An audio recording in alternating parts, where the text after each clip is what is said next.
আসসালামু আলাইকুম রহমতুল্লাহি বারাকাতুহু। আপনি কি বৈবাহিক জীবনে ভালো থাকতে চান? তাহলে আজ থেকে এই দুটি অভ্যাস বাদ দিন। এক নম্বর হলো পর্নোগ্রাফি। বড় বড় বিশেষজ্ঞ ডাক্তারদের মতে যারা নিয়মিত পর্নো দেখে থাকেন তাদের ব্রেনে ডোপামিনের ভারসাম্য নষ্ট হয়ে যায়, ফলে সঙ্গীর প্রতি আগ্রহ কমে যায়, বাস্তব ভালোবাসা হারিয়ে যায় কল্পনার জগতে। দুই নম্বর কারণ সেটা হলো যে কাজটি যুবকরা করে থাকেন, অতিরিক্ত হস্তমৈথুন। অতিরিক্ত হস্তমৈথুন করলে ধর্মীয় কেন্দ্র থেকে বলা যায় এটি গুরুতর পাপ।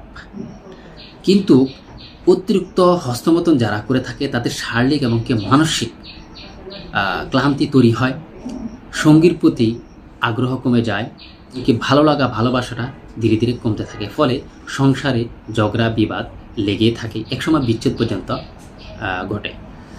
তো এই হলো দুটি কারণ। এখন আপনি কি করবেন? আপনাকে অবশ্যই একজন উপযুক্ত চিকিৎসকের সাথে পরামর্শ করতে হবে যে কি করা যায়।